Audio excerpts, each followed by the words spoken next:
Welcome everyone to the Faith Alliance for Climate Solutions 7th Annual Climate Crisis Forum. I'm really excited that you all could join us tonight because we have some of the best speakers on the climate crisis that I've ever heard in my career. And so I'm really excited to hear them tonight and share that with all of you. I'll just go quickly over the agenda. We're going to have a keynote talk by Dr. Tait. Then Dr. Tummala is going to lead a panel of experts on climate health. Then we're going to do an action together on the Inflation Reduction Act, thanking our congressional representatives. Then we'll go into a discussion of our Solar Sanctuaries program with Captain Richard Burt, who's a 30-year career firefighter. And that will be short, and then we'll go into a brief video from Supervisor Dan Stork from Fairfax County about new projects we're working on together. I wanted to say throughout this, if you have any questions, please put them in the chat, and we're going to give them to Neelu to ask the other doctors, and maybe Megan, we actually didn't even talk about this. If there's any questions for Captain Burt and me during that period, maybe you could break in with those. And again, I wanted to thank our sponsors, Mom's Organic Market and Sandbox Financial Partners for their generous support of this program. And also thank you to the many supporters that are on today. So with that, I'd like to turn the program over to Dr. Neelu Tummala, who is a former board member of FACTS and amazing doctor and communicator on the climate crisis. Thank you so much, Andrea. I really appreciate it. And it is so wonderful to be here. And I love that FACTS is highlighting health and climate for today's forum. So I have the honor of introducing Dr. Tait.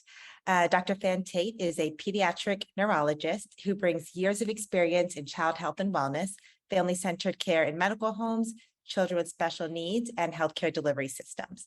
She's the former Chief Medical Officer of the American Academy of Pediatrics. Dr. Tait, the floor is yours.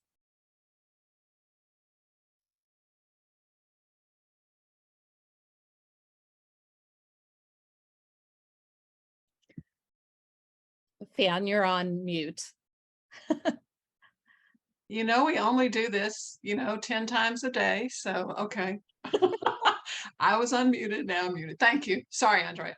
I was saying thank you so much, Neela, for that warm introduction.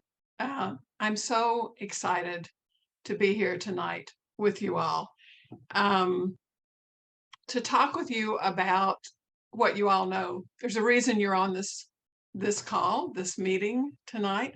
It's because you know and care so much about what's happening with climate change. I love talking about it with you all, though, because I get to talk about kids. You let me talk about kids and their needs anytime, and I'm so grateful, Andrea, for you inviting me to be on to talk about children and families. So let me get started. Let's see if I can share my screen, which we should be able to do. Let me just check and make sure that everyone can see this. If Megan, is it showing up okay? Just to make sure. Okay, here we go. Here we go. So the impact of climate change on children's health and wellness. I'd also like to say I'm very honored to be on with the other wonderful panel colleagues. I'm humbled with that, and also other people who are on this tonight who have taught me so much about climate change. So one more thank you before I jump right in. So here we go.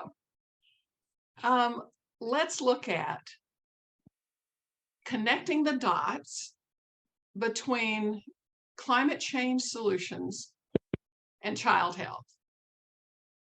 So I'm going to spend some time before everyone else comes on with the panel, just doing background on children's health and climate change.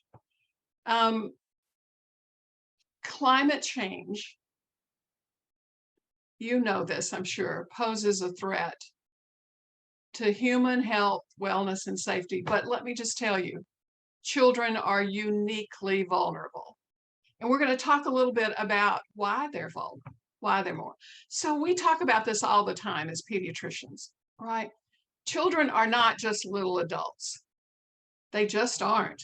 And what we want, the other thing I was going to say to begin this tonight, I've thought about, I think it was probably 6 or 7 years ago, I read a poll where, people were asked what are the top 10 priorities, and actually climate change was in there. It was about number 9, and you can imagine what it is, where it is now, or what, because of what we have with inflation and all the other COVID, can we say COVID, and all the other issues that everyone's facing right now.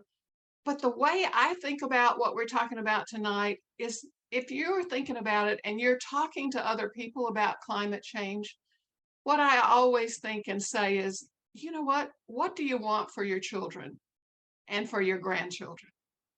If you could make it right, what would you do for them? And you want them to what? To have a better life than you had, to be healthy, to live longer, to have the things that you might not have had or you want them to have. So I've always thought, if you ask other people, is it, you can have this list, but if you think of climate change in terms of your family and your children, from my perspective and working with families for so many years, that goes right to the top, right? Right to the top in the priorities. So that's what we're going to, and I'll say one other thing. You all know this too. This is not about politics, right? This is about all of us together making a safer and better world for children and others. All right. So here's the not just little adults. So think about it. If you have children now, if you've raised children, or you have grandchildren, or you've been a significant other to a child, whenever you've dealt with children, think about their physiology for just a bit. We're not going to go into a lot of physiology. We're just going to say children breathe faster than we do as adults. Heart rates are different. There's more food and water per weight. The needs for food and water are different. Think about how they're developing. As a neurologist, I am in awe. Talk about miracles. When you watch a child develop and you see that growing in every single way, isn't that something? To me, that's a miracle. But within that, where they're maturing and cognitively learning and growing up, there are really big windows of vulnerability. And then think about too, this is what I often think about. Think about toddlers. Think about how often they're on the floor, right? And playing on the floor, and then they're earlier crawling on the floor before then, and they're putting things in their mouth, and that's a child. That's a toddler. So it's all those things that are happening. And then what we hope is that they're also going outdoors. Really, don't we want the children to be outdoors and to be enjoying nature and seeing the beauty and the peace of that? However, look at what's happening outdoors right now, right? I'll show some pictures. But I was thinking about last night as I was reading about the news and what's happening, whether it's in, bless their hearts, whether it's in Puerto Rico or whether it's out west with the fires, or whether it's flooding that was in Kentucky. I mean, you could list so many things. And I thought so much about how families and children and their needs during this time. So the American Academy of Pediatrics, thanks to wonderful, wonderful pediatric leaders, one of whom you will hear from a little bit later, Dr. Ahdoot and Dr. Jerry Paulsman, who's on this call too. They have been great leaders in American Academy of Pediatrics. So it's been it's been 7 years since the first policy from the AAP, we call it, the American Academy of Pediatrics. We're now in the revision of this document, but thankfully we have that document that talks about children's health. And it's a great reference, and you can get it online if you need to take a look at it. But stay tuned. The revision's coming up too on that. So here are a few pictures, right? I just was talking to someone in Salt Lake this past week, and they were talking about the smoke was coming in there already, and then someone else was in Montana. And so the fires, right? I mean, here you go. And you know what happened last summer, and you know what's happening with water or the lack thereof. So there we go. The heat effects, goodness, you can read about Arizona and people who have died hiking, but children are particularly susceptible to heat like this. So there are primary effects for children, and there are secondary effects, right? So the primary weather effects are what you would guess: the storms, the floods, the wildfires, the extreme heat, what we just talked about. But let's talk for just a minute about the secondary effects, right? So this is not, I mean, I know that you know this and understand this, but the secondary effects of this extreme weather is flooding, food and water scarcity. If we look at it globally, we're beginning to see mass migrations, decreased global stability, or we could look at it, of course, in the United States too.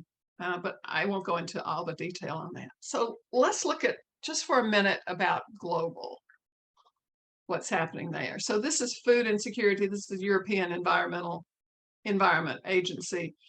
And this is showing the change in agricultural productivity that's anticipated between 2003 and the 2080s. And you might guess that the maroon pieces are not good, right? That's a decrease by anticipated decrease by 25%. So if that happens, what's happening to children globally from malnutrition and stunted growth? And what happens when you have stunted growth? What happens to the development of the brain? I'll always think back to that too. So a lot of things happening. This is from our Pediatric Environmental Health book. So children are at risk with national disasters for injury and death. You remember what happened perhaps in Katrina? When I came to the American Academy of Pediatrics, it was right after Katrina hit. And we ended up going down to New Orleans and meeting with pediatricians from several states. And it was staggering, as you might expect. This is just a picture from back then where the man's carrying the baby through the flooded streets. And remember, children were separated from their families. There were significant mental health consequences, right? Traumatic stress. And I said to them, and the Academy said to them, we won't forget this. And we went from there to working with disaster preparedness and what we need to look with that, and have continued to do that over the last 16 years too. Well, here's another picture, right? I believe this one's from Florida, but the flooding has hit. Just think of the deaths that happened in Kentucky with the flooding, etc. Okay, so that's secondary. So also climate change is really altering environmental systems. So think of there are changes in diseases. There are changes in what crops you can grow. I'm from Alabama, and we've started, I live in the country, and I can tell you our friends and neighbors there are looking at what crops they can change to or look at or use. There's reduced air quality. What about asthma? So children, as you know, a lot of children have asthma and respiratory problems. And so the air quality is affecting that. You can get to pollen counts and allergy season duration and insects that are living in different areas in our country. And then we talked about the smoke. All right. So one of the last things I'll just set up, and then we're going to talk about what we can do, right? This is the bad. This is setting up the bad. So there's social injustice, right? So there certainly are health disparities between the rich and the poor, but there are health disparities in the effects of climate change, where people live in proximity to toxin-producing industries, for housing, the air conditioning or lack thereof, heat-related deaths. Think about inflation and what's happening with food right now. And then for so many reasons, reduced access to resources and quality health care. Okay, here's the summary. There are two, and just two, so bear with me, 2 slides that summarize. I don't think I'll go back over the heat related, but the asthma we talked about. Again, the expansion of infectious diseases and different ones in different areas. Greatest for children that I just said, experiencing socioeconomic disadvantage. The global piece we talked about, the vulnerability, and here are the reasons why. So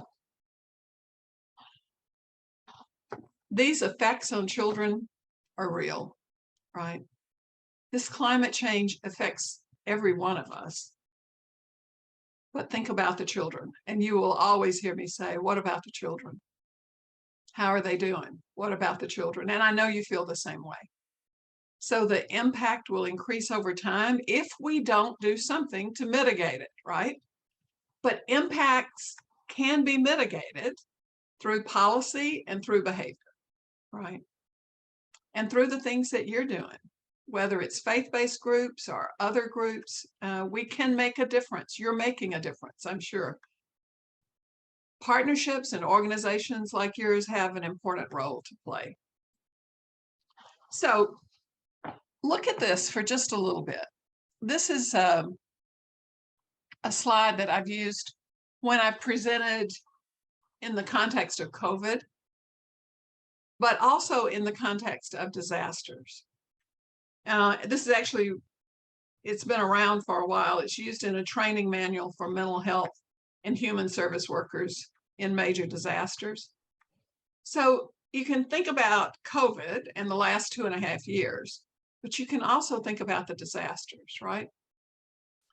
So there's the warning, the threat, and then the impact. And during the impact, you see heroic responses, right? And community cohesion, people pulling together. It's the only way we're going to meet it. But when it goes on and on and on, and when it keeps coming back again and worsening, you can get into, particularly with trigger events, you can get into this disillusionment period. People are discouraged, right? So many people have lost their homes. So many people have lost family members. So many people, the losses are great, right? And so what we'd like to be is out here with a reconstruction and working through grief and coming to terms and and rebuilding and all of those things. But the question becomes, when do we reach this area? When do we actually get to a period of relative peace where you can actually think about reconstruction. So in the context of that, again, AAP and the American Academy of Child and Adolescent Psychiatry and the Children's Hospital Association actually declared an emergency in child and adolescent mental health. Recently, particularly between March and October 2020, you can imagine what was happening then. The percentage of emergency department visits for children with mental health emergencies rose by 24%. 24% for children from 5 to 11, and 31% for children 12 to 17. And look at this increase in suspected suicide attempt emergency visits. Oh my goodness. So at that time, one of the things we were particularly looking at was COVID, and data were showing that 140,000 US children experienced the death of a primary or secondary caregiver during the COVID pandemic with disproportionate impact. So same principles. So the declaration, the numbers are frightening. The declaration was announced for the emergency in child health. And here's something that's a really, really excellent resource. So this is Mental Health in Our Changing Climate. It's 88 pages long, so there's a lot of information there. But you can see at the bottom, it's the American Psychological Association, the Climate for America, and Eco America that put together mental health in changing climate. It has some great action steps. It has the data. It has information that you might use when you're talking to your friends and colleagues, or to when you're doing advocacy, no matter where you are. So changing mental health. Here's the opening paragraph there. Our climate is changing at an unprecedented and alarming rate with profound impacts on human life. Climate change fueled acute disaster events are causing deleterious impacts on human health. And then it goes on to talk about vector-borne diseases, respiratory, allergy response. How about this one? Compromised fetal and child development and threats to water and food supply. So the rest of that booklet talks about what we can do about all of these things. So, okay, I don't know about you, but it's kind of discouraging thinking about all of that and looking at all of this. So I found this picture that I love. It's in one of the resources that you'll have after we finish from these slides. I'm happy to share all these slides with anyone. So just look at this child, right? Isn't this what we want for every child? Look at her little face. Look, she's there, she's learning, she's interested in what she's holding in her hand, and she's thriving, right? Or at least she appears to be thriving. So this is what we want. She's out in nature. This is the goal. This is what we're looking at. So the executive summary of what I just showed you had four areas to think about. Solutions start with building individual resilience, right? So what can we do? I think we're going to talk a little bit about that, but thinking personally about what we can do every day or this week or this next month. So individually, what can we do, and how do we develop resilience? We'd love for children not to have resilience, right? I used to talk a lot about resilience, and someone said, what I want is that children don't need to be resilient, that the world is such a place that their communities have so much love and support for them that they don't need. However, in this day and age, we need resilience, right? So you know this. Capacities to mitigate disaster, think about policies and decisions, local climate solutions are within reach and can be achieved. That's what you all are doing. Individual people can have tangible actions, and mental health and health professionals can play a powerful role. And I would say to you, faith-based groups play an incredibly powerful role in what's happening in this day and age. So, all right. So here are just some examples of what we can do to act on climate. Pretty basic on a lot of this, and I bet you all are already doing this, but can we be better? When I was preparing this talk, I thought I can do better. You know, I need to do better myself. So reduce your own energy consumption and waste, and you can see some examples. This I love. Let kids and adolescents and youth and young adults know that their voices and advocacy can be and are extremely powerful. Some of the most remarkable meetings I've been in have been led by adolescent groups that are working on climate change. Absolutely staggeringly and wonderful. So how about this one?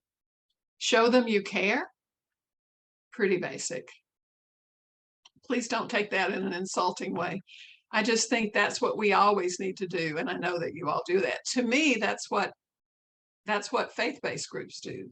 You show that you care about each other, about your community, and particularly about children. If you get a chance, you can go on healthychildren.org, which is through the American Academy of Pediatrics, but there are very specific ideas of what you can do for children there. I just didn't have time tonight to go through all of that. So here's one more. I love this one too. You know, love nature, love what's happening out in nature, and help children to be healthy enough to enjoy nature. So here are two resources.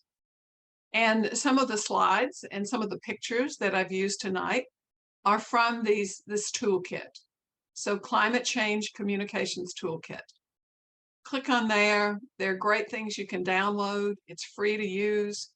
It's really, from my perspective, I didn't do it, so I can say it. It's really a good toolkit. And there's a patient care page also. So lots of resources there, lots of resources. Some examples, how to talk to children about climate change. So what do you say when they have questions about it? Or, you know, find out if they are seeing these things on TV over and over, or accessing it online, or what. There are examples of resources about excessive heat or floods or wildfires, what every parent needs to know, all of those things. So you don't need to reinvent the wheel, right? Our wonderful pediatricians have worked very hard to develop these resources and to link to other resources that I'm sure many of you have helped work on too. So talk to them, talk to adolescents in the right way, right? In the right way. So here's an example. Dr. Lee on healthychildren.org talks about talking with children about it, but I highlighted this. So communicate in a way that is honest, hopeful, developmentally appropriate, and action-oriented, right? Helping kids understand the issue of climate change and how it affects their health and future, we can really empower them to make a difference. And we all need to be working to make that difference. So this is from the policy statement that I started with. And I usually, when I'm giving a talk on climate change, I either start with this or end with it or both. So although uncertainties remain regarding risk and appropriate policy response, failure to take prompt substantive action, given our current knowledge, would be an act of injustice to all children. Failure to act for all of us is an act of injustice. And I think we're going to have a little time to talk about some good things that have happened with the IRA and with the, with the new bill that came out. So I'm not going into all of that. So we are there is action that's happening, and you all are helping that action.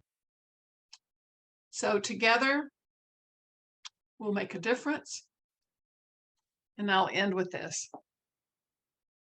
Now more than ever, our impact on children and youth and families, our friends and colleagues, must be and will be meaningful, tangible, and forever. So thank you so much for letting me kind of set the stage. I'm so excited to get on with some more discussion. Neela, thank you. I'll stop now. Thank you so much for that, Dr. Tait. That was so well said. And, I think you've definitely obviously gone over a lot of health concerns, but, really highlighted what we all can do as a community.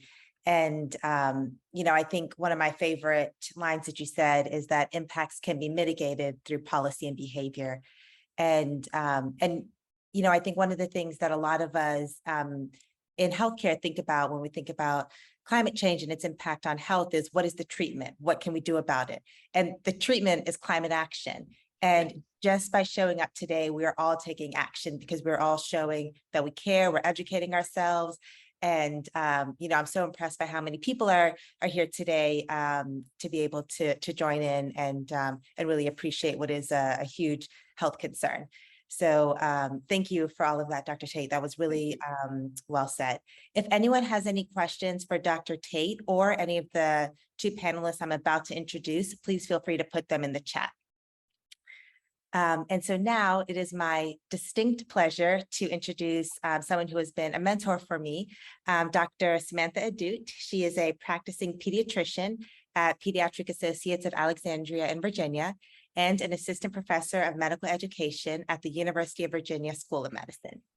She was elected to the American Academy of Pediatrics Council on Environmental Health Executive Committee for 2 terms. She is chair and founder of Virginia Clinicians for Climate Action, which is a coalition of clinicians bringing climate and health education and advocacy opportunities to the medical community in Virginia. And so before I introduce our final panelist, I just want to start with a quick question for Dr. Ahdoot on what motivated you to become a climate and health advocate. Thank you so much, Dr. Tummala, and also thank you, Fan. Dr. Tait has been really an inspiration for all of us at the American Academy of Pediatrics.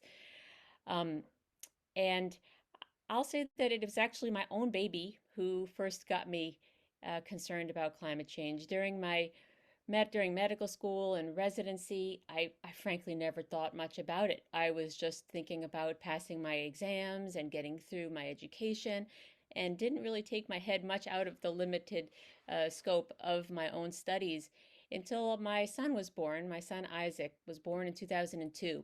And my husband, who was he had a year of training left in his OBGYN residency.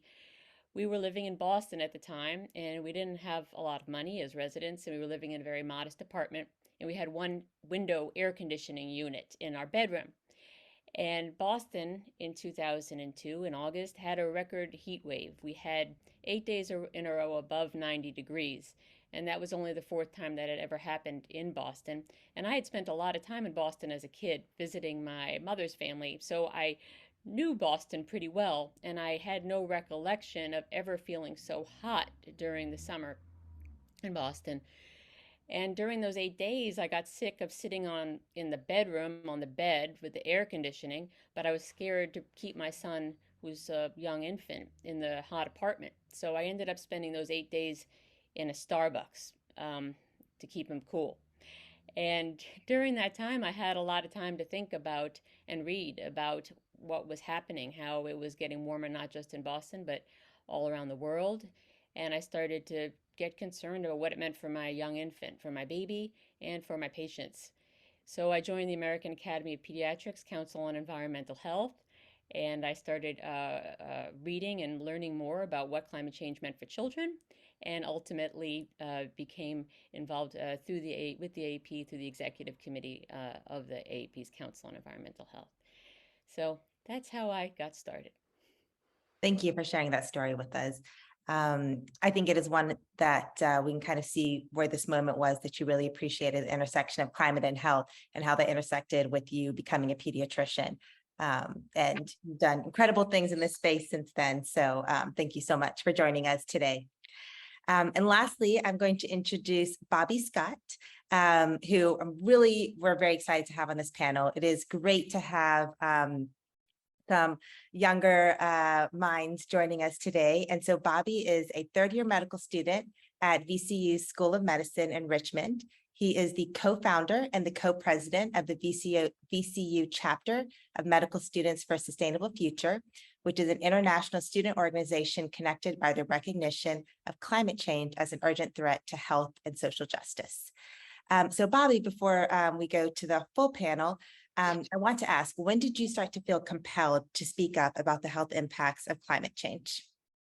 Well, first off, thank you for the introduction. I'm very flattered and honored to be asked to be a part of this. As you mentioned, Dr. Ahdoot being a mentor to you, she certainly has been to me. And Dr. Tait, it was really great to hear you speak. I'm honored to meet you and really happy to see the turnout. So I guess a little bit about how I found myself here, appropriate that you talked about so much about children, because that's probably when this about started for me, although the pictures probably wouldn't have been me nicely holding the plant or hugging the tree. Probably would have been like me pushing my brother into the tree, or him tackling me for the plant. But we all enjoy nature in our own ways. But that really is where it started, running around as a kid, really enjoying the natural world. I grew up with 3 big dogs in my house at all times, so kind of fostering a love for animals as well.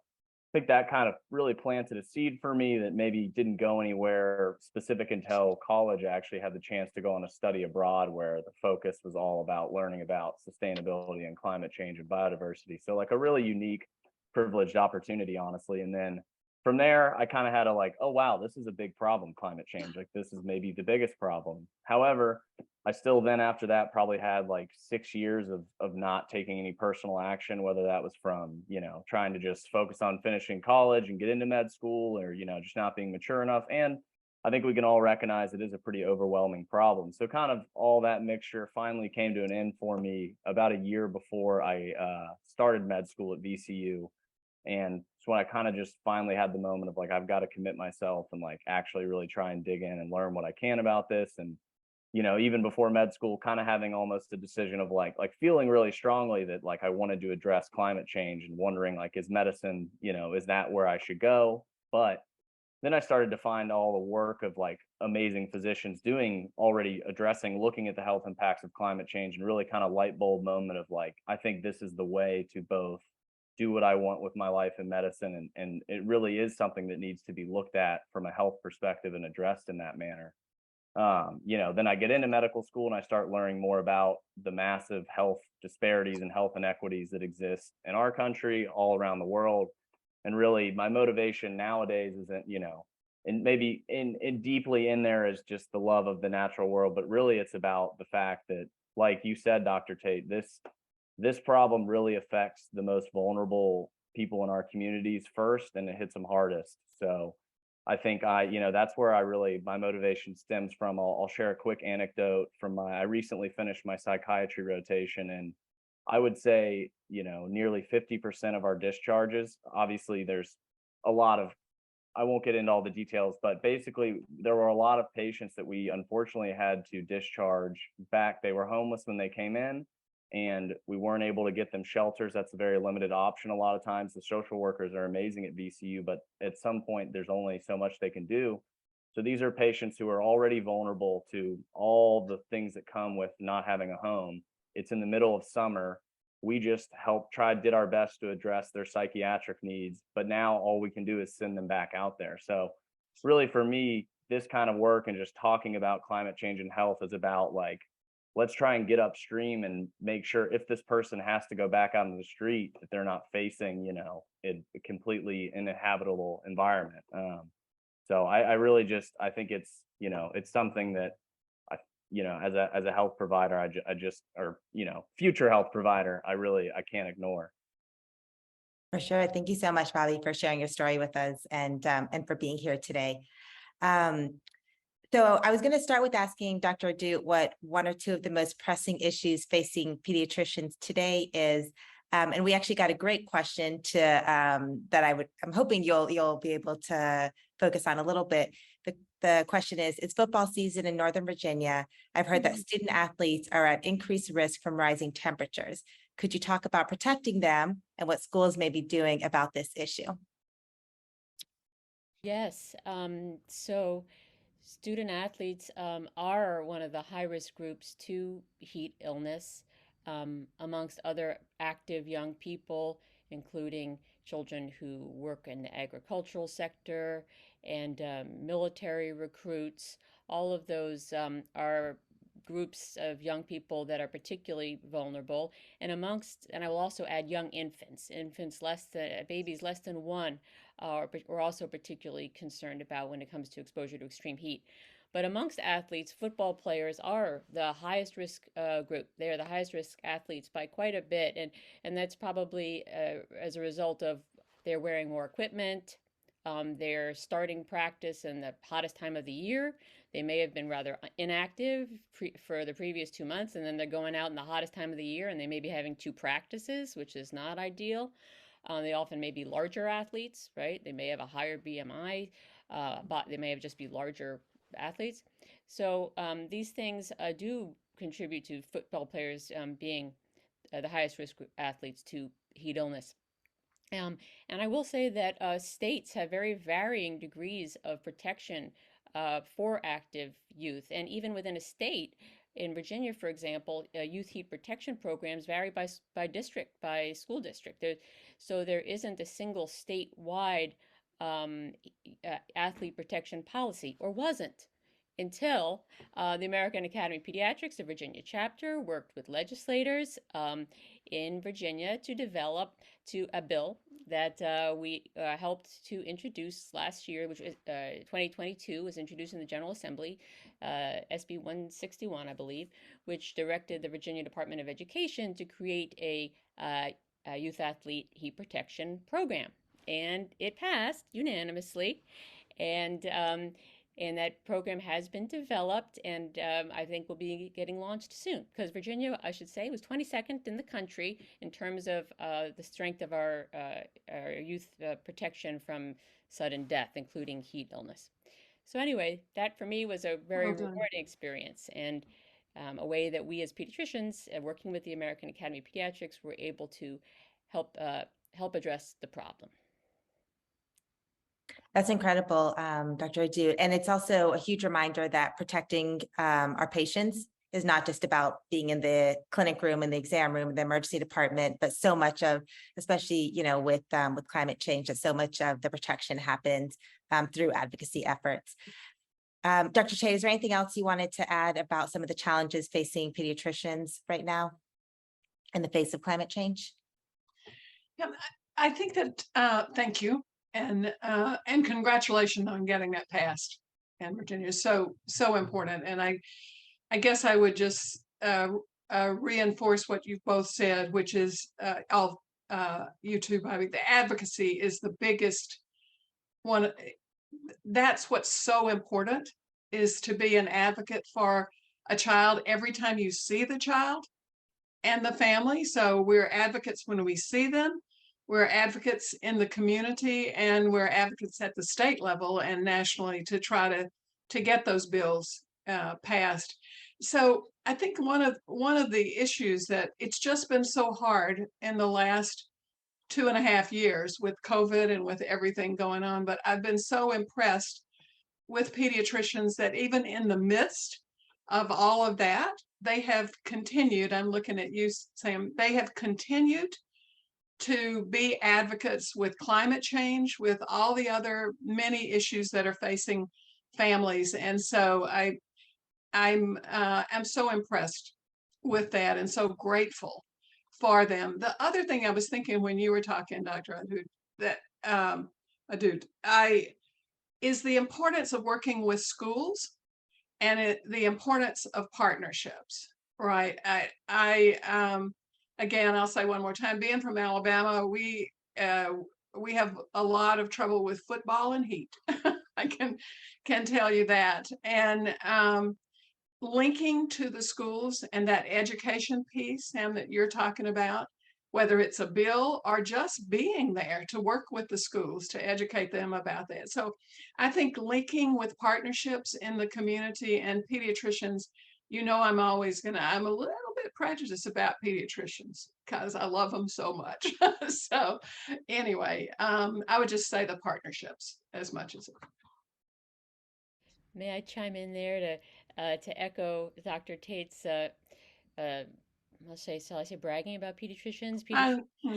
We are now really in terms of health leaders for climate solutions. I will say that we have been leaders across the country. There is now a pediatrician climate advocate in every state. And that's we're also many of the state clinician for climate action groups are being led or have been created by pediatricians. And I think that's because of all the reasons that Dr. Tait described, is that we all care very deeply about children and their welfare and their future. It's just part of our blood.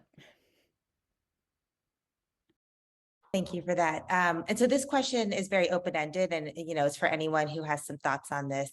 I think one of the things that we can all really appreciate about climate change is that it is not impacting everyone equally, and there's a huge climate injustice component to this. And so, from your perspective as health providers, why is it so important to talk to your patients and talk to your families about the concerns of environmental harms, and how do you address that with certain populations that may be disproportionately impacted by air pollution or by heat?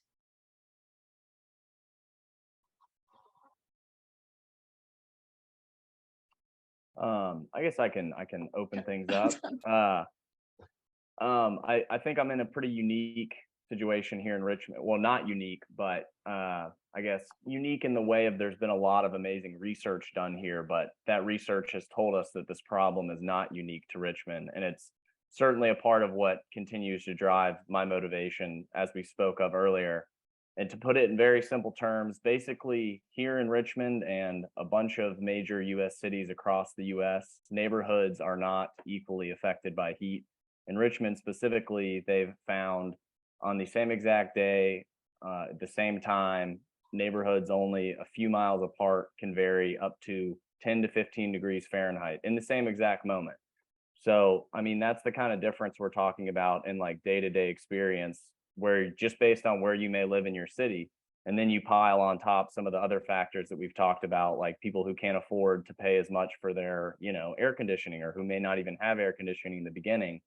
So I think, and it's amazing to have, faith leaders like yourselves on this call, because you guys are so integral to communities, and how a lot of volunteering and like really grassroots type work to really help people is honestly done probably on an even more effective level than healthcare providers. So really that it's critical to have all hands on deck and all different perspectives thinking about this issue. But I guess I just using the example of Richmond, it really is, a matter of, everyone in the same city is not experiencing our changes in climate the same way. And that can be applied elsewhere. So I just think it's important to think about your neighbor and what they might be going through, and how, we as a community can come together to help. I will just tie this into the Virginia's recent the Regional Greenhouse Gas Initiative and the funds that are coming in from that now, which are being used as we speak for weatherizing homes and insulating homes in low-income communities. So that is, I mean, it's happening now. The states are into how many millions? 250 million already, I think, in the first year. That's not the exact number, but so. That's an example of a policy that's having real on-the-ground effect of helping people protecting themselves and increasing resilience from rising temperatures. So it's a reason why those funds are so critical, and I think it's so important that we stay in Reggie, which which is currently not certain. Dr. I think now is actually a little bit of a good time to talk about Reggie a little bit and what we may be able to do to help Virginia to stay in such an important program. Well, yes. So not only is are the funds from Reggie helping to address coastal, 45% of those funds go towards coastal resiliency in Virginia, and the funds do go for weatherizing homes and increasing energy efficiency for the families that need it the most. But also, when you reduce carbon emissions, you also reduce other emissions, particulate matter, other types of pollution. And when the states that have participated in Reggie have already had significant health benefits just from the other types of pollution that have been reduced. So over a 5-year period, a study showed that states that were participating in Reggie, and actually the surrounding states, had thousands of prevented asthma attacks, hundreds of prevented adult heart attacks, hundreds of new cases of child asthma. And that these health savings were worth, I think, $5 billion, like a lot of money in health savings. So the benefits of Reggie are immediate in terms of reducing carbon emissions and also funding resilience, but also we have the benefits of reducing air pollution just more generally. And Virginia Clinicians for Climate Action is actively supporting Virginia's continued participation in Reggie. We actually made a video and an action, which I'm happy to share with you. It's 30 seconds if we have time. Would that be all right? All right, I'll go ahead and share my screen and show you all the video that we made. And then I'll include a little action that we are offering for everybody to do to ask Governor Youngkin to keep us in Reggie.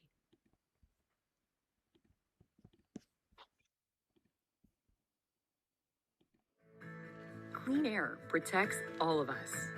The Regional Greenhouse Gas Initiative, or RGGI, cleans our air, protecting our health and our planet. Studies show RGGI saves lives, prevents asthma attacks, protects children from developing asthma, and prevents premature births. RGGI funds are reinvested in Virginia communities, protecting our homes and the future of our children. Protect our health. Protect our future. Tell Governor Youngkin, keep Virginia in Reggie. I'll go ahead and share in the chat how you can all sign our letter just to send to Governor Youngkin. Thank you for that. I want to talk about the success of the Inflation Reduction Act in terms of climate and health. But before we do that, there was a really great message, our question that says, what health messages have you found work the best with elected officials? And this is open to anyone.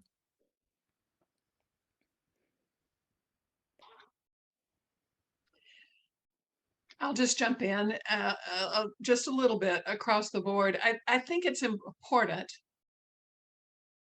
to make sure that this is not a political issue, right? It's been made to be a political issue, right? Or it's interpreted by many as a political issue. It's actually not, because we know, I'm just saying what I might say to someone, we know that you care about the health of your children, you care about the health of your families. We know that you want everyone to thrive, and I mean, you can go through all of those things, but I think if there's a way, and I know easy for me to say, hard to do, but if there's a way it can be framed in the context of, you want this for your own child, and look at the really important things you can do, and wow, now we have some funding. See, now that might become a little political, I understand that, but there is funding, and we're looking at how that's going to roll out in the states. So if you can edge away from it being so political and more to the personal, and what a difference it makes to you and to all your constituencies, you know, to in your community. I mean, sometimes when I was back at the state level, and you all know this, but what you know the data, right? In your community, X number of children have asthma and won't be able to go out and play. Or how about they can't get out in nature, right? We know you don't want that. We know that you support children and families. You know what? I mean, I'm just giving examples. I don't know your people in Virginia, but you know, you just give it your best shot when you're doing that. So that's just one idea. Just one. And I'll just add to that at least in my experience, you know, if you're in the position where you're talking to a legislator about these issues or any issue, you're there because you really genuinely care about it. And I think what connects through the most is just telling your real, genuine story as to why you care. You know, it's not, in my opinion, I don't think it's about talking points. And like Dr. Tait said, you know, it's really not a political goal. It's like, you know, I go to these meetings with the VCCA because I am seeing how big of an issue it is now, and how big it's huge of an issue it's going to be throughout my career. So I'm just trying to live up to the oath that, like, this is my personal story of like trying to, you know, address the health needs of my patients. And I think, you know, there's no other option for me. And that's kind of, I guess, how I try and communicate, like, this is why I'm here. And I think if you're telling your story as to why you're there, that's what matters. And that's really what anyone on the other side of the table wants to understand anyway. Agree. Thank you for those responses. And I think, Dr. Tait, like you said, it's just keeping it all about health. I do the same thing when I talk to my patients in the clinic room. You know, there was a question actually about how climate change is affecting pollen. And so as an ENT, I just have to say that global warming over the past 30 years has increased pollen season length by about 3 weeks. And there's about 20% more pollen in the atmosphere. That's just science, right? This isn't politics. This is just what science has shown us. And so really sticking to the facts when you're talking about anything related to climate change is incredibly important. Sorry, I had to get my ENT facts in there. So the Inflation Reduction Act, termed a climate and health bill, was just passed. There are shortcomings to the bill. It is by far not perfect, but it is the most substantial climate legislation to date. So anyone can take this question, but can you describe 1 or 2 ways that the Inflation Reduction Act has the potential to have a really positive impact on health and the health of the community that we take care of? Well, I'll just say, and this isn't a direct effect exactly, but Dr. Tait talked about mental health. And I mean, as a practicing pediatrician, I can tell you that we really are the mental health crisis in youth is really profound. I mean, I'm seeing every single day in my office. It's about 20% of my practice now, at least. Wow. And today, on my days off, I'm talking with psychiatrists about how to deal with complicated patients. I mean, that's been going on for decades, right? I mean, even before COVID, there was a 40% increase in youth feeling hopeless, and increase in youth suicidality. So this is a real challenge. So that's a long way of saying that I think for me, the best thing about the Inflation Reduction Act is that it's giving young people hope that things are going to be okay, that we're taking action to protect them. And I mean, thank goodness we're doing that, so that because young people we know feel that the government is failing to take care of them, failing to care for the planet. And now at least we can say, we're doing something, we're working to protect you. And for me, that's the hope that it brings to young people, I feel is so important.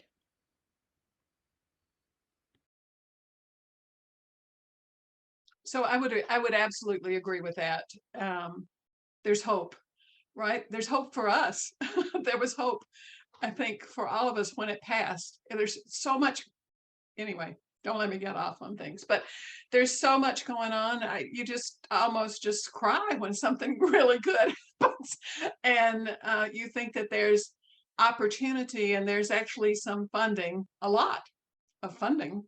Now, how that's used and how it rolls out at the state level that's the opportunity, another big opportunity. And we at the Academy, we talk a lot about, as Sam talked about, it's what's happening at the chapter level, at the state level, and there are big opportunities for implementation. So it hasn't been long since it's come out, but I think for all of you and for all of us, I still think about it at the state level too, to really get in there to look at implementation. I think that there's an environmental justice component of it, Bobby, like you were talking about. Now, how that's actually going to be rolled out, I don't know all those details yet. I haven't had a chance to go into that, but at least it's there.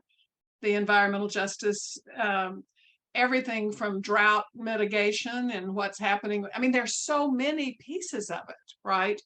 And tax credits for people that are really trying to do the right thing and have not been able to do that. It's too expensive. They couldn't do it. They can't. I mean, at least there's hope on that too, Sam, right? There's hope that there's actually some funding to do the things, and that helps all of us from a mental health perspective, I think. Sorry. Agree. Thank you for that. And I am actually hoping to benefit from some of these tax benefits of like new windows, I'm very excited about that. So there's a question about being at a climate march and a child being frightened of a picture of the earth with flames on it. And the question is, what are some ways we can bring children into climate action that I'm assuming is palatable, that's not as scary? Mm-hmm. Well, one thing I'll just say this. I think one thing we can do is as pediatricians and as physicians and also community leaders is work with young people and collaborate with them on what we do. And so as a pediatrician, and pediatricians across the country are working with the young people in their communities. They're creating education programs for schools, for medical students, for high schoolers. They're working with youth groups. You know, the Medical Society Consortium that just had our Advocacy Day earlier this week, we brought in students for a healthy climate, a student group. So I think collaborating, because we really are all in this together, and I think we're modeling action by doing that, and we're also providing hope through action for young people. And I think it's really important what you said, Neela, too. Thank you, Sam. Is that it has to be developmentally appropriate. So you say different things to a 7-year-old. You all know this. If you've had kids, you know, you can think about what's appropriate. If you go on, again, Dr. Lee did it, and I'm sure Dr. Ahdoot, you were part of it too. But the information on healthychildren.org actually tells you how to talk to children at different developmental stages. And there's also information on there about fires and floods and how do you address the emotional issues that the children are seeing, whether it's in a march or think about what you see on TV, right? Every single day, over and over and over. It's frightening to any of us. So I think just remembering to be developmentally appropriate for what they can do and reassuring for them, just like you're saying. Yeah, and I guess I'll just add to Dr. Ahdoot's comments. I think the collaboration piece, obviously, if we're talking about much younger children, but as you start to get adolescent and older, I think that's a really important thing to keep in mind. Really empowering, if you're having a conversation with a teenager about it, like really, or in the group setting where there is action being taken, empowering those younger minds to see what they actually care about, what they want to do. Don't instead of presuming what would be good for them. I think a lot of times if you put some of these younger people in a position to really weigh in on things and respect their opinion, that's a good healthy way for them not to feel just kind of at odds with whatever decisions are being made. Now they're really able to feel like they're a part of the solution. And I think there's a lot of mental relief that comes from feeling engaged in the work as well. And could I just add one other thing to Dr. Scott? please, and then I'll stop. But there are several national adolescent organizations that many of you know that are dealing with climate change. I am telling you, just like you're saying, about they're out there doing it, right? They've actually said to me when I've been on meetings with them, well, you all didn't do it. And you just have to take that and own it. You know what I mean? And they weren't being ugly. They were just saying, we're going to do this, right? We're going to make a difference. We're going to make a change. So I love that empowering that you're talking about, and support. And I think when we're working with, which you all know, but you're working with adolescents, you ask them about the help they want. You don't tell them what to do. You need to be humble and grateful, right? And supportive, but supportive in the way they want and need. Thank you. All right. Agree, and acknowledge their concern. Yes. It's very important. No, I feel bad asking questions. I just want to keep listening to all three of you talk. I want to make sure we have enough time for this question, so I'm going to go ahead and ask it. What is one thing, and I would like for each of you to answer this question, that you're going to do either this week or this month to help address the climate crisis? I can start us off. So this sort of connects to more of like what our student group does. I guess one thing would be, so as a reminder, it's Medical Students for a Sustainable Future, and we have a chapter of it at VCU that I helped start, but did not help start the whole big operation. That was from some other amazing leaders, but we brought it to VCU successfully. So by the end of next week, we'll have a new set of leaders elected. That'll be 7 of us from each class at VCU. So that's first years, second years, third years, and fourth years. And then in 2 weeks, we'll be having a cookout where we have pharmacy friends from the pharmacy school who they have a group called Sustainable Pharmacy Project. So we'll all be getting together just to continue to build our community around this at VCU.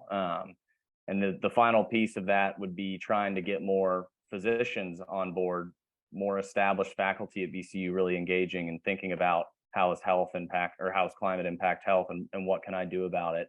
So one way we've done that, as a part of each of my clinical rotations, there are opportunities to do little presentations. So those are times where us students can, typically you got to do, read up on some literature on an item you're interested in. So typically, for example, for psychiatry, people hear a lot about, well, this is the new stuff with depression medications, or, this is kind of very, stuff that the physicians may have heard a lot. So then we come in and it's like, oh, this is actually climate change and heat. So it's both something they probably haven't heard a lot about, and really, I guess I wanted to mention that because our group's focus is just to try and talk about this issue so that they're much smarter people, the established faculty at VCU. You just, as you were saying, Dr. Tait, with your original speech, connect the dots. And I think that's the whole point of like talking about this, is just you put the information in front of someone who maybe has not come across it before, and then that comes in through their whole different perspective. And now, if they think there are ways it's impacting their life or their practice or whatever they do, now it can be something they think about and they act on in their own way. And that's now someone taking action in a way that no one else could. So I just think really talking about this at all times is just about, bringing in people with different backgrounds to think about this, think about addressing climate change in a different way, with the ultimate goal of, coming together and making for a better future.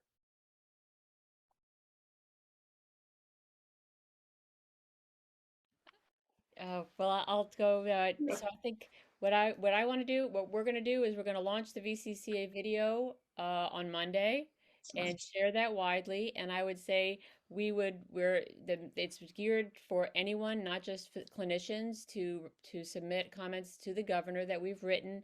Then can be, I don't know if they can be edited Sorry. But so I would ask, we would be extremely grateful for everyone sharing that with as many people as they can, to submit these comments to the governor, about why why Reggie helps protect our health in Virginia and why Virginia should stay in it. So please feel free to reach out to Virginia Clinicians for Climate Action if you need that link again to the site to comment to the governor.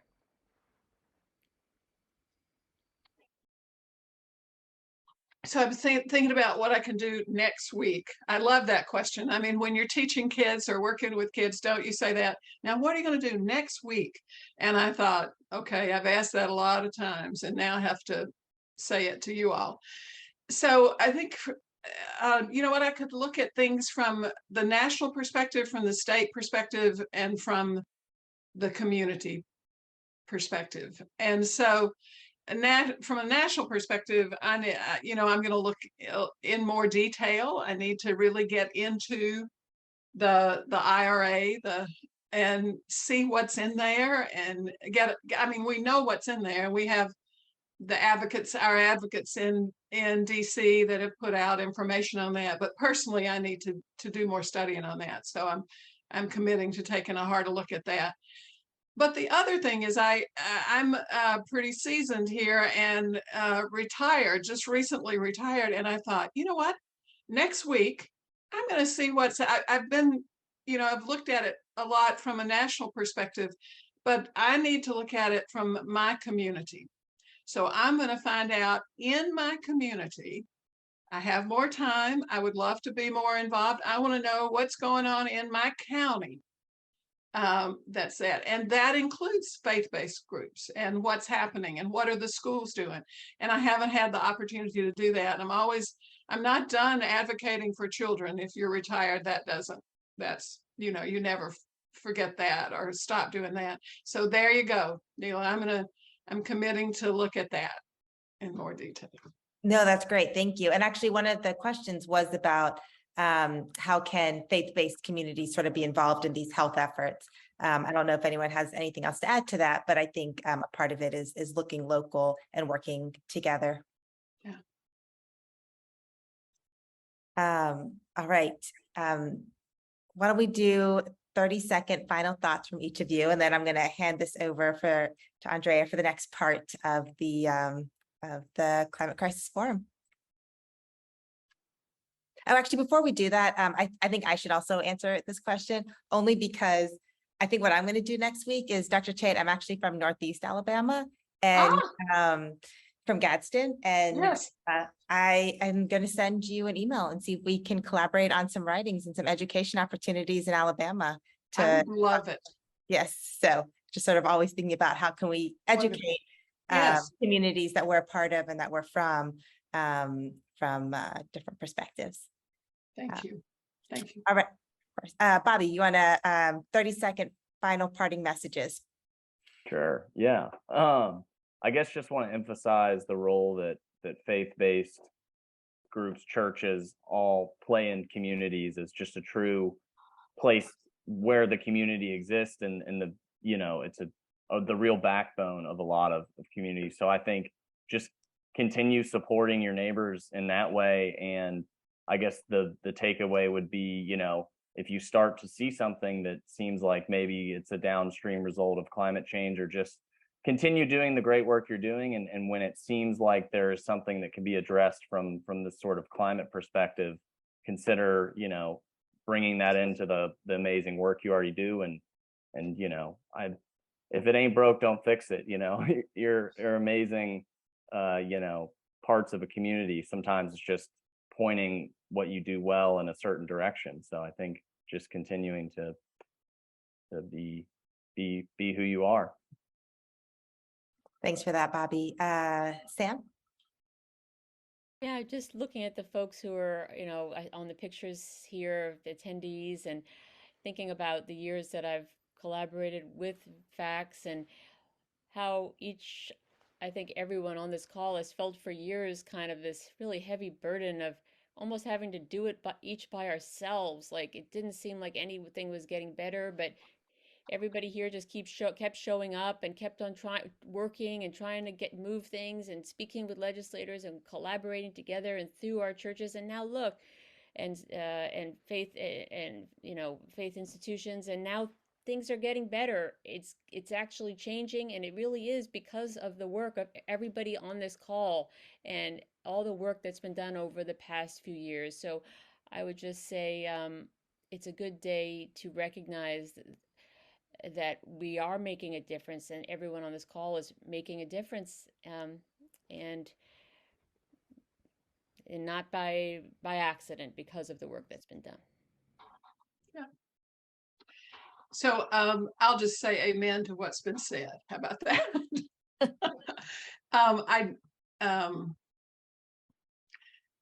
I'm so grateful to have been on tonight, and with the panel, to all that you all do and have done, but mainly to the people that have come on tonight, and for what you're doing every single day. And I think that there are so many times we all get discouraged. And don't we need faith then? Don't we need help and love and support for each other to continue, to not give up? And I think that's what you're doing. And it gives me courage and renewed energy when I know even some of the things that you're doing. So thank you, thank you, thank you. Keep the faith, keep going, right? Keep doing it. Thank you so much. That was so eloquently said, each of those final thoughts. And I definitely feel very uplifted and inspired, and really appreciate sharing the stage with each of you. And I think if anyone does have any more follow-up health questions, VCCA is a resource for the Virginia community, so feel free to reach out to us. We have a lot of resources on different health topics if there's any more follow-up questions. And with that, I'm going to hand it over to Andrea. All right. Well, that was a really inspiring panel. Thank you so much for joining us tonight. I learned a lot, and I'm feeling inspired. So now, everyone, we're going to take some concrete actions. So we heard a bit about the Inflation Reduction Act, which is really a game changer. And I don't know how much people have had a chance to read substantively what it's about. So I'm going to share a couple of links in the chat. Let's see, there we go. So that's actually two links that ran together, but hopefully you can see that. One is from the White House about the overall act and the numbers, and then one is what it means for Virginia. And so I want to take just a couple of minutes, let you look at those documents, and then I'm also going to share an action alert that we're going to do together. Basically, go into it, you'll see there's an email that you can change. So like if there's something we didn't put in the email that you want to make sure is in there, any concerns you might have, or other parts of the bill that you want to lift up. And then when you hit the button, it will go to your member of the House of Representatives, as well as the two senators. So I'm going to share that now. So let's just take a couple of minutes to look at those documents and then send your email off to your elected representatives.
All right, and as you all keep working on that, I'm going to bring on our next speaker. I'm really excited to have the next conversation, which I hope will just whet your appetite for a whole nother program we're going to do on our solar sanctuaries work. So I'd like to welcome Captain Richard Burt, who's a dear friend now. We have been working on putting solar and battery backup systems on fire stations. He's done much more of it than I have. And then when I came to FACTS, we talked about doing this for faith buildings. And so if you haven't had a chance to look at our solar sanctuaries program, you can find it on our website. Just you can Google it and it will come up. But basically, the concept is a resilience hub. So putting solar and battery backup on a faith building in times of power outages, which we're going to see more and more of as climate change that's baked into the system, and we're going to get more extreme weather. When the power goes out, these faith buildings will be able to basically get off the grid and power up and keep the lights on, keep the food and the ice in the refrigerator, keep the air conditioning on, and it will save lives. So we're going to talk with Captain Burt about this and he's been doing this work in Puerto Rico, which so timely right now, the terror devastation that's happening there again, and then in Louisiana. And by the way, he teaches firefighters about solar safety all over the country and all over the world. So I'm really honored to have you here, Captain Burt.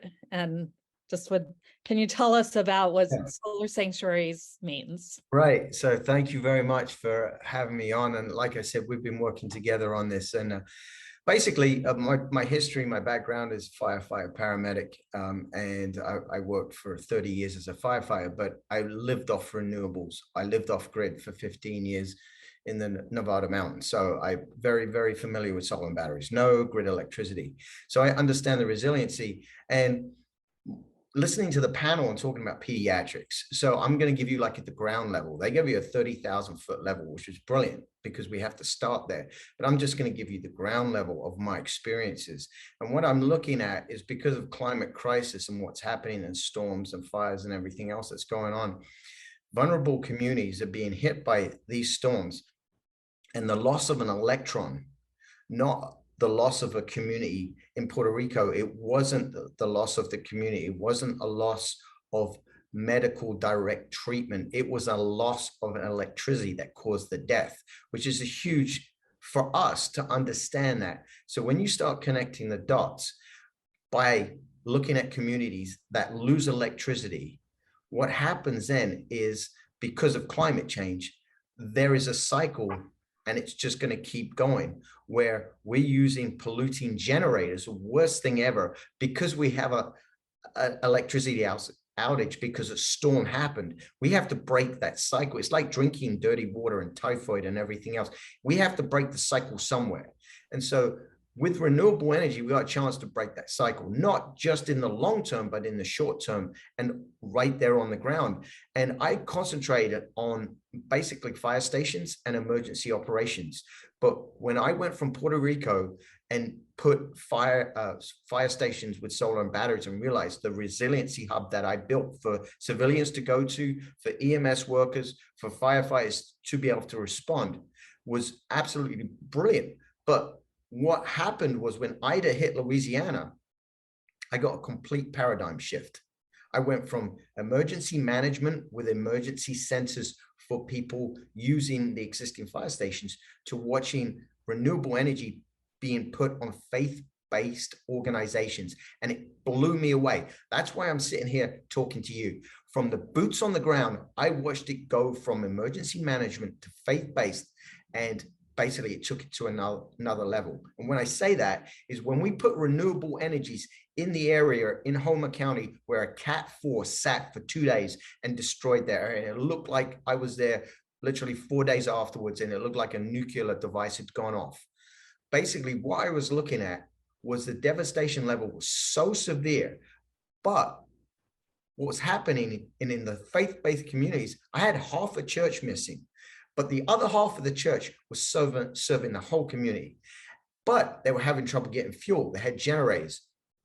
They were handing out fuel, and there was a generator running there, and there's carbon monoxide. And so what we did is we put renewable energies into these churches, and it was portable at the time. And we said, listen, let's get a cooling center, talk about pediatrics. If you've got terrified kids because a storm, a Cat 4 is a terrifying thing. The first thing you want to do is build normalcy into a child's perspective. And this is just so because I've got a bunch of pediatrics right here. And I was a medic for 27 years. If you can take a kid to the church they've been to, or they know the church, right there, you have sorted out so many things. You take that kid to emergency management center, it's off, because that kid doesn't go to a fire station they're familiar with, but an emergency management area, you take them to a church, they just relax because they know the church. Number two, everybody knows where the church is. Number three, it's like a magnet for other resources.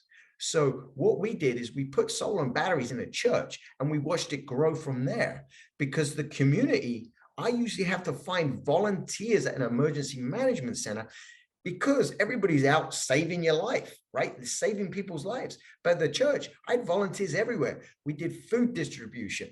We did water. We got a cooling center so the elderly and the young could sit in one room and cool down. In Louisiana, on those hot days, what we were looking at was creating an environment where that church could be operational, even with half of it missing. And so what I'm looking at here is fundamentally across the United States, we could build a program within the faith-based communities with the volunteers that are already there because they're part of the church. We can build these resiliency hubs. And these resiliency hubs are a matter of life and death, because a small amount of electron, I'm not talking large amounts of air conditioning, I'm not talking massive electric loads. A kid with asthma, you can plug a nebulizer. My kids used to call it train smoke. You can plug a nebulizer in. That's the difference between that kid taking a tube or not. And that means the pediatricians know exactly what I'm talking about. But what we can do is, with a small amount of electricity, we can save hundreds of people's lives. And so that's it was a paradigm moment for me. It was a complete shift to say, we can take this amazing faith-based community in the United States, and logistically, wow, talk about, there is a church in every neighborhood across this country. And think about how they talk about churches. It's not it's not mine, it's ours, it's we, it's a group. Anytime I ever talk to faith-based communities, they talk about a we. That's what we want to build into this community, the idea of we, not mine or I, because people build resiliency on my home. But if I can get and build these across the country, what we now is have a geographic area in this country where we can save literally thousands of lives. And when I say that, I don't say that lightly. I'm not making that up. I'm saying we could save thousands of lives with resiliency hubs. And so the other part of it is, it's a faith-based community.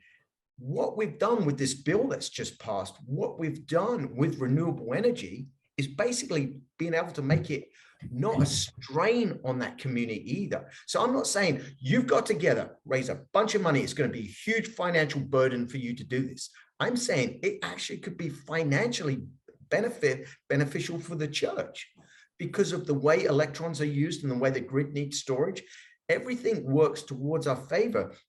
So it's not a huge lift for a community either. And if you think about it, the more wealthier faith-based communities can help out the less wealthier faith, so it can interact. And so you could have a church that's doing very well, great neighborhood, great connections. And what you can do is say, listen, we've got some people down the street that don't have the finances, so we're going to sponsor a system for that church. And so now you have this sponsorship going on. So really what we're looking at is the ability, and we have the technology now to do this. I've been studying solar for 20 years. I've been very involved with the solar industry because I test it and then I teach about the safety aspects. We're at a point with renewable energy where the faith-based community in the United States, around the world, can take this, start deploying it and building the model for the world. We can be the example for the community. the faith-based communities can actually start teaching FEMA a thing or two about it. I was down in Louisiana and I was watching a church with a traffic line of, this is no like a mile. And what it was, it became a hub of food, water, cooling station. And basically that pastor looked at me when I put the system in, he looked at me and he's like, this is our lifeline. This is, and I said, you haven't seen anything yet because you watch who turns up because they know there's power here. Guess who turned up? The Red Cross. And other people started turning up. The medical folks were like going, wow, I could run a small little clinic in the cooling and I can start doing temperature checks. I could do some rapid COVID stuff going on here. I could have an oxygen concentrator. Anybody got an oxygen concentrator? Sure. Let's get some nasal cannulas out. I mean, it just grew into this complex hub because of an electron that we provided. So the idea of building this into your communities, talk about being able to change it at the grassroots level if there's a storm. But on top of that, you're building environmental systems that for the bigger picture. So now the people that come to church, they see the panels, they see the battery, and they go, can I do this to my home? Sure you can. It's an educational hub. Community, faith-based communities have always been educational hubs. They've always been about coming and learning and taking something away. Churches have always given away. They don't bring in, they give away. That's the idea of this, is to teach everything that's basically in the Bible, right? That's what you're doing. And what you can do, you can not just be an educational center on Jesus Christ or whatever religion you are, but you could be an educational system for the planet. And you can teach these fundamental facts where if you have solar and batteries on your home, you could invite your neighbors in to your home who doesn't have it. So you could build this out. What I see is it could be a really good learning hub from there growing outwards. And why I'm so involved with this now is I saw it work. A lot of the times in my world, because we're in the nitty-gritty of life and death at street level, if you see something work really well, you adopt it. That's why I was so successful for 30 years. Because someone can talk to me for an hour about theory, and until I see it, I'm like, eh. But as soon as I saw that, it just, the dots connect, and I was like, this is incredible. And don't forget, I got to do the emergency management in Puerto Rico. And yes, they're saving lives. But I guarantee you this, and this is a pretty controversial statement. I did 16 stations in Puerto Rico. Now, I know it's going to save lives. But if I'd have done 16 faith-based communities in Puerto Rico, I think I would have doubled or tripled the life-saving capacity. And that's from a 30-year firefighter paramedic. So we have a chance to build this and think about faith-based communities across this country. It's all interconnected. When this takes off, it's going to take off, whether you're a synagogue, a church. So I'll stop there, and I get passionate about this because it's life and death to me. It's truly life and death. Well, you can see how inspiring Captain Burt is and how much he just is committed to this. And so what we want to do with our faith network is invite you in to learning about this concept and exploring. That's all we're doing right now. I will tell you, there is a church out in the northern Shenandoah Valley, Bethel Lutheran Church, that is running fast with this.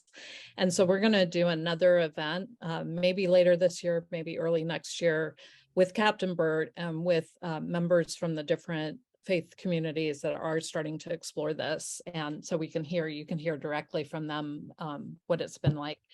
And hopefully we can get these on the ground. I also just wanted to say, I often hear pushback, well, we just don't lose power that much here. Well, the bad news is that with climate change, we're going to be getting more and more extreme weather. And unfortunately, I think even places where we haven't seen a lot of outages, we're going to see them. But already here in the wealthiest county in America, which is Loudoun County, when the derecho hit, which I think that was 2012, our rural area was without power for 3 weeks. And when I talked to the folks at Bethel Lutheran Church in the Shenandoah Valley, they said if the storm had just gone a little farther towards them, they might have been without power for months. And with the increased heat and humidity that we're going to be seeing with climate change, it's going to be a matter of hours for some people to survive. So this really could be, it really is about saving lives. So anyway, we'll explore that at a later time. Looks like you want to say something else, Richard. Yeah. So the pushback on we haven't had a power outage is this too. I want the faith-based community also to be the leaders in the idea of not basically just for resiliency. If you put solar and invest in solar on your church, you become an example of saying, listen, we've done this. We can do this. We can be part of the solution for climate change. And you could become that beacon. If you sit there and talk about climate change and you've got solar on your roof, this is what we say in the fire service. You walk the walk and you talk the talk, right? You put solar, you haven't had a power outage, but you're walking the walk because you're saying, listen, I believe in this. So I'm helping. Every little bit helps. I'm helping this by putting it on my church. You're an example now. Yes, we will witness to the rest of the community climate solutions, literally on the ground or on the building. So great. All right. So Captain Burt, thank you so much. Now we're going to do as the last thing of tonight, we're going to listen to a video from Supervisor Dan Stork from Fairfax County. He's the head of the Environment Committee. And for those of you who might not be Virginians, Fairfax County is the largest jurisdiction in Virginia, 1.1 million people, I think, maybe it's more at this point. So they can really, show leadership in a really important southern state in our nation's capital. And he is going to be inviting us in to work with the county on an exciting project. So Megan, do you have that ready to go? Yep. Okay, let's roll the tape.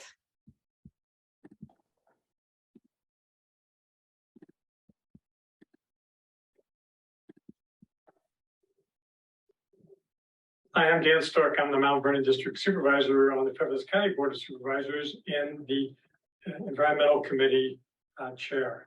It's my pleasure to speak with you a few minutes about the community-wide Climate and Energy Action Plan.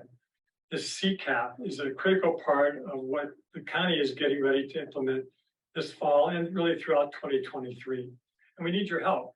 To meet the goals of this community action plan, we need everybody in every sector, every area of Fairfax County to be with us, to work with us, and to be a leader in this process.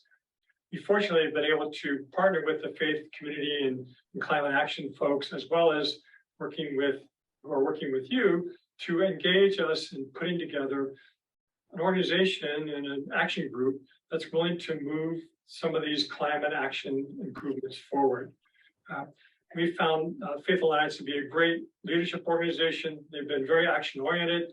They care much as you do and I do about Mother Earth and how, if you will, the great beyond that we're all trying to make sure that our species and our planet and frankly all of the natural world can share as we move forward as a planet. So you are part of the natural fit for our mission. You can make a difference and your organization can make a difference in this process because your belief systems, you're caring for the natural world and human and animal life can help us capture what has to be done, which is to make some tough decisions, of course, take some tough actions, of course, but most importantly, get others to join us and do the right thing in lots of different ways. The community-wide climate action plan does just that. It takes care of this in lots of different ways by making sure that we're energy efficient and we're not using greenhouse gases as we go into the 2040s, and make sure that we're recycling and reducing our use of materials wherever we can and however we can, and also make sure that we are being resilient, that we're planning things that will frankly address and be able to respond to the climate changes that we know we're going to continue to face. So the bottom line is we need your help and we need your partnership And we need your organization and you to be leaders in this process, to not only work with us, but also to help us secure funding, leverage other folks to be involved, and frankly, to help build a better future for our families, our communities, and frankly, our society and our country and the planet overall. So tackling climate crisis together to build a better future, that's essential. You can make that difference. We're all in this together. Help us do that as a community leader by working with the Faith Alliance and working with Fairfax County to do just that. Create a better planet by moving our action plans forward and reducing our greenhouse gas emissions and making a difference for all of us. Thank you.